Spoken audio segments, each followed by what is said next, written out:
So you see, cross-section in on the start, really lucky, wasn't he, not to trigger a jump start. See what I mean about the outside line? Yeah, you're exactly right, but the outside line, you carry a bit more speed. Johan Kristoffersson, watch the front bumper, how close he continuously gets it to the tyre walls. Yeah, and let's be honest, if you grip one of these tyre walls, and by that I mean you turn your tyre into it, it pulls the nose in. If you catch the bumper at the wrong angle, it will rotate the car, it will slow down the front end, the weight balance will change, the weight will go over the front, the back will go light, and it will spin the car, no doubt. So it's not an easy thing to do, especially under this amount of pressure. Especially in a 600 brake horsepower extra wide Polo. There's a perfect demonstration of what Guy Wilkes is talking about. And again, look, absolutely stunning. You head round this circuit later on today, you'll find a little bit of paint on those barriers around. But a masterclass from Kristoffersson in the very first session here at Silverstone. Checker flag fell for him, and everybody else will be chasing that time. Watch for this contact with Hansen here if we see it. Yeah, I think it's just right in the middle. But Hansen comes across, he was causing a little bit of that. He was trying to get the squeeze on because he did have 3/4 of a car ahead. Just trying to turn out of it, wasn't it? You know, and that's the difference, isn't it, between, I'm going to continue what we saw Scheider do in an ARX race earlier, which hopefully some of you guys were watching. You continue to turn in, Guy, you're asking for it. You don't want to appear soft as a driver in this championship. You have to get your muscles out, you have to flex them. Timmy was doing that, but he chose just to release them at the right time and get out of it. That's championship head on, isn't it? That, you know, don't want to get turned around, don't want to break the car. Could Timmy Hansen maybe take that win? Might he take a qualifying session later on this weekend? At the minute, Kristoffersson is still the fastest, and Timmy was second to Andreas Backrud. So you're marching wide, look to have got a reasonable start, and there may be a dip of the clutch. This is where you're saying about the outside in turn one. Yeah, but Timmy was also in P4, and he took advantage of that. He got a great start, and he dived across everybody. Takes a bit of a tap here from Kevin Hansen. Look here where he stands on the brake, and he shuts the door. He makes sure his front bumper is on that tyre wall, and Kevin Hansen is not going to stand a sniff of a chance of getting up there. Kevin in that fantastic yellow-coloured Peugeot with Larson following him into the Joker, and he was tidy there. Talk us through the Joker, Guy, just quickly. We'll look at it in more detail in the next race. It's blind, and that makes it difficult. When you sat in the car, you can't actually see where the apex is. You come around a tyre wall. It's a long, tightening left-hander. You need to stay deep. The worst thing you can do is get into the corner too early. If you go too deep, you slide too wide, you have to pull the handbrake. And that's what happens to Timon Timosyanov. He loses a tiny bit of space, and it is Kevin Hansen who takes the race.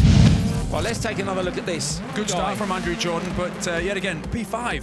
Yes, it's not so bad. No, exactly. It's not so bad, is it? I wonder if we might see Andrew Jordan in the background where he had that problem.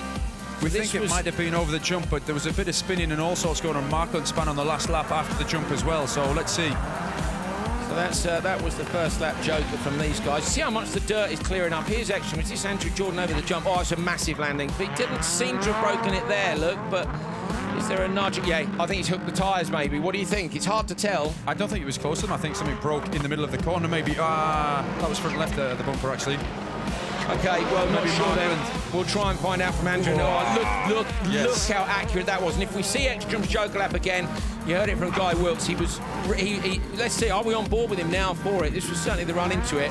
Okay, we didn't get it, but absolutely stunning run from Matthias Ekstrom. The 2016 world champion edges the 2017 world champion. Can he hold on to the end of the session? Higgins got out-dragged, didn't he, to turn one, and Loeb and Solberg were able to close the door quite smoothly. A little bit of reaction, but if we'd have seen Niklas Grunholm had a little bit of niggle with Mark Higgins on the inside, but watch Sebastian Loeb here. Petter knows he's in front, and obviously that's as a driver when you think, right, I just want to gap him a little bit, but he couldn't. Look at the angles of the car now from Petter.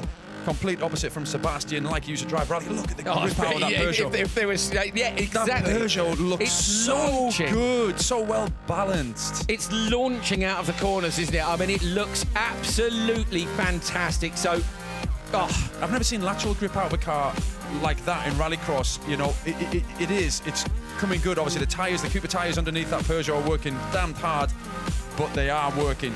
It's a little bit slow through the Joker, maybe not perfect. You know, maybe that cost him it, but I suspect if Loeb had been out front, the lap times might have been a little bit quicker.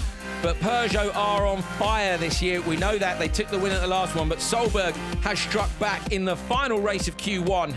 And that's going to see him at the top of the standings. There it is, Solberg with 50 points for Q1 from Ekstrom, from Loeb. Check it out, VW, Audi, Peugeot, VW, Audi, Hyundai. We've got a Hyundai up in P6, but it's really interesting to see that the factory teams are so close and that Solberg's at the top of them. Timmy Hansen and Kevin Hansen down in P7 and P8. They're off the pace of Loeb right now.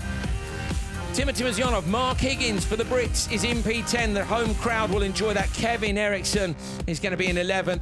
Jerome Grosjean is in 12th. At the moment, though, look, Rustad, Balmanis, Shishrit, Robin Larson are down from 12th to 16th. Here's the rest of the field. 23 drivers. Andrew Jordan with a disaster in that, unfortunately, is at the bottom.